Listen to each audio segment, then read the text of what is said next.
చీచి కేటీఆర్ అధికారం కోల్పోవడంతో అసహనంలో డ్రామా ప్రభుత్వాన్ని బదనాం చేయడానికి కుయుక్తులు సర్కార్పై అర్థం పర్థం లేని ఆరోపణలు పలు యూట్యూబ్ ఛానల్లో కొనుగోలు కాంగ్రెస్ ప్రభుత్వంపై అసత్య ప్రచారానికి 6 నెలల్లో ఏదో అయిపోయిందని అడ్డుగోలు కథనాలు మల్లన్న పైన నోటుకొచ్చిన అబద్ధాలు ప్రజలు కరుకాల్చి వాతపెట్టిన కేటీఆర్కు బుద్ధి రాకపోయా అంటూ ఒకరు చూస్తున్నాం.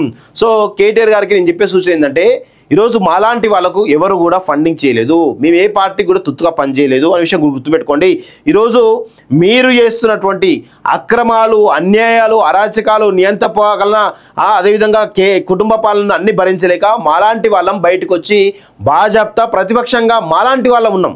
అంతేగాని ఏ పార్టీయో ఫండ్ ఇస్తానో ఏ లీడరో ఫండ్ ఇస్తానో మేము చేయలేదు. మీరు ఇలా చేస్తే ఇవి పెయిడ్ ఆర్టికల్స్ అవుతాయి.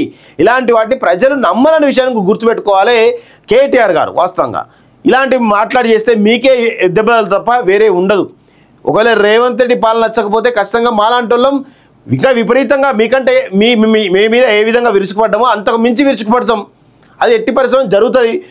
మేము కాకపోతే ఇంకా వేరే గొంతులు అయితే వస్తాయి. వాస్తవంగా గొంతు అనేది ఆగదు, ప్రశ్న అనేది ఆగదు. ప్రశ్న ఒకరి నుంచి ఒకరికి రూపాంతరం చెందుతుంది కావచ్చు, కానీ ప్రశ్న అనేది ఆగదు.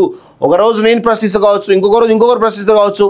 ఇలా ప్రశ్న అనేది ఆగదనే విషయం కూడా కేటీఆర్ గుర్తుపెట్టుకోవాలి. ఏదో అయిపోయింది, మేము అధికారం కోల్పోయాం కదా, ఏదో అవుతుంది అనే దాంట్లో మీరు ఇలాంటి పేడ్ యూట్యూబ్ ఛానల్ పెట్టి చేస్తా అంటే కుదరదు. ప్రజలు ఎవరు నమ్మే పరిస్థితి లేదు. వాస్తవంగా కొంతమంది సీనియర్ యాంకర్లను తీసుకొచ్చి వాళ్ళకి డబ్బులు ఇచ్చి ఛానల్ పెట్టిస్తారు. ఏమవుతుంది, 2000 సబ్స్క్రైబ్స్ కూడా వాళ్ళకు గగనం అవుతుంది. 100 వ్యూస్ కూడా గగనం అవుతూ ఉన్నాయి. చూడండి ఒక్కసారి. అట్లా చేస్తే కృత్రిమంగా ప్లాన్ చేస్తే రాదు, న్యాచురల్గా ఉండాల్సిందే. ఏందో ఏమో. మల్లారెడ్డికి షాక్. సుచిత్రలోని 33 గుంటలు ఆయనది కాదు, భూ కబ్జా చేసినట్లు తేల్చేసిన రెవెన్యూ అధికారులు, కోర్టుకు నివేదిక అందించిన యంత్రాంగం అంటూ ఒకరిని చూస్తా ఉన్నాం.